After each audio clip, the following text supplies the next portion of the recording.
So, Twitter was hacked on Wednesday, as you probably heard, right? This is big news. Everybody's talking about it.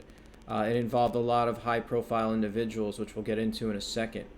Um, but what you might not have heard is that there seems to have been two separate motivations for this attack and potentially two separate either hackers or hacker groups that were responsible for it. So yeah, I'll jump into that in a second. I'll also explain kind of how they performed the hack and what methods were used and all that. But before I do, just want to introduce myself. My name is David. I'm running this YouTube channel now for a little while. I'm trying to grow it. If you like what you hear, please click the like button below and please subscribe to my channel. And then, yeah, with that being said, I'll get started. So, looking at this motherboard from Vice article, the headline is that hackers convinced Twitter employees to help them hijack accounts, right? So, what does that really mean? So that means that these accounts were hacked and taken over by a means called social engineering. So social engineering, most of you know, but if you don't, social engineering is basically tricking somebody into giving you access to a system or an account, or in this case, ultimately, it seems like a tool, in order for you to then access something that you shouldn't have access to, right? To put simply. Uh, in this case, the accounts that were taken over seem to have been socially engineered access, or rather, the hacker socially engineered access to an internal Twitter user administration tool. There's a lot of screenshots going around on the internet of this tool, which I'll scroll down to in a moment. And ultimately, it seems like the hackers use this tool to do some password resets, disable multi-factor authentication, and then ultimately take over the accounts of some high-profile individuals. So, according to this article, there was a lot of high-profile individuals that were involved in the attack.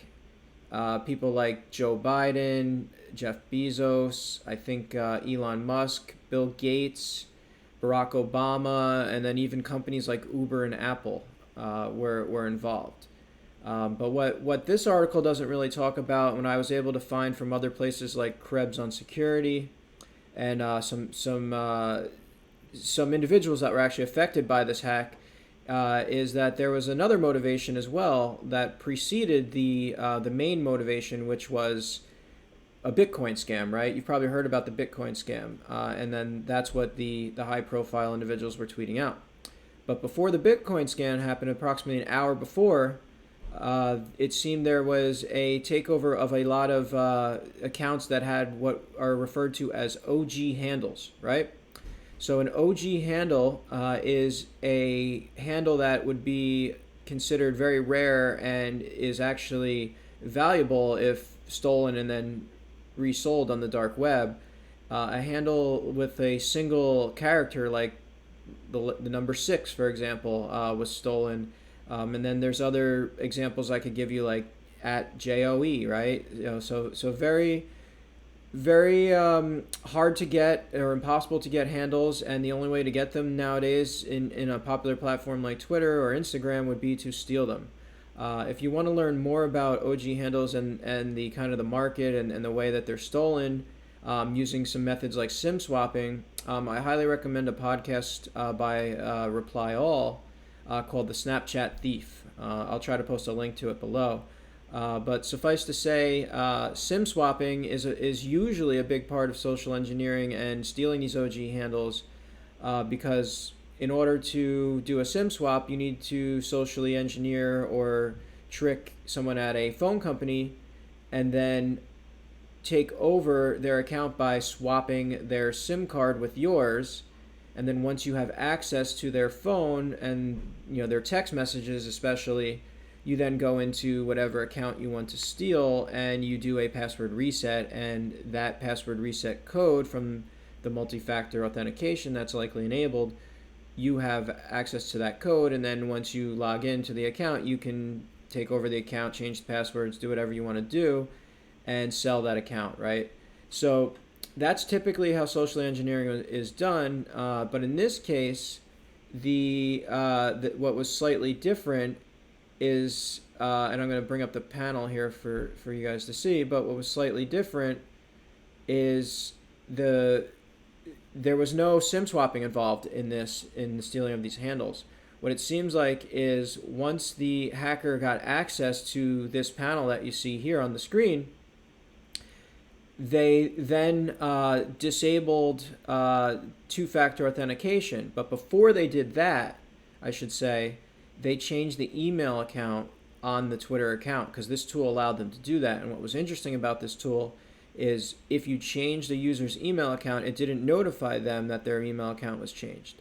But if you disabled multi-factor authentication, or 2FA, or MFA as people like to call it, you would trigger an alert to the user.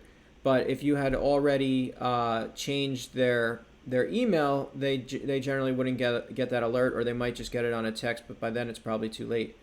So that's what these hackers ended up doing. They changed the email accounts, and then they followed the typical and normal workflow of the Twitter password reset, and they were able to reset the passwords and then gain control of these accounts. And like I mentioned before, the first wave of people that did this, or hackers, we don't really know yet.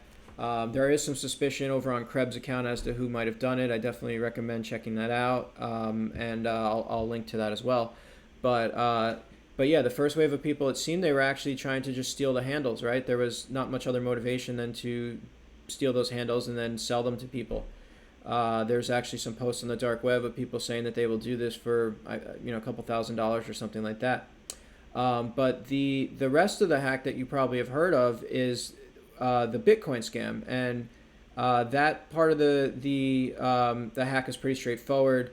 They used the hackers, I should say, used the accounts to tweet out a message that said something to the effect of, if you deposit 1 Bitcoin in this account, we'll send you back 2, right? So, it seems like a pretty dumb thing to fall for, but I think within 24 hours, something like 13 Bitcoins got deposited in this wallet, and the hacker or hacker group made about $150,000. As of the last time I checked, it could be more by now. Who knows?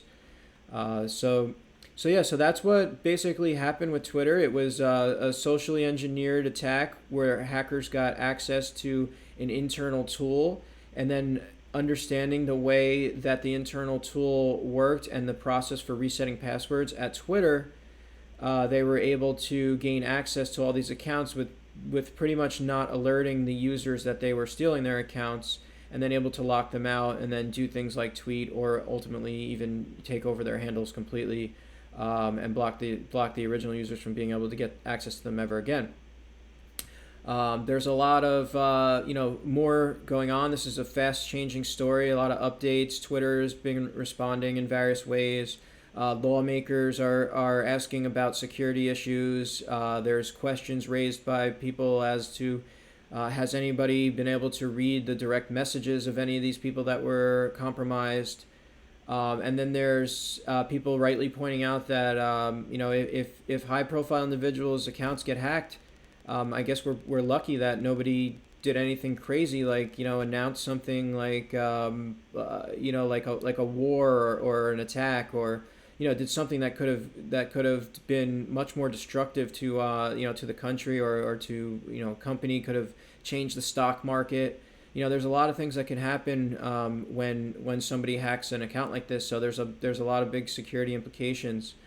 But yeah, if you again if you like this video, please click like or subscribe to my channel. I'm gonna do my best to put out more videos like this. But that's pretty much what happened with the Twitter hack as of Friday morning, and I look forward to putting out more videos. And thanks, guys.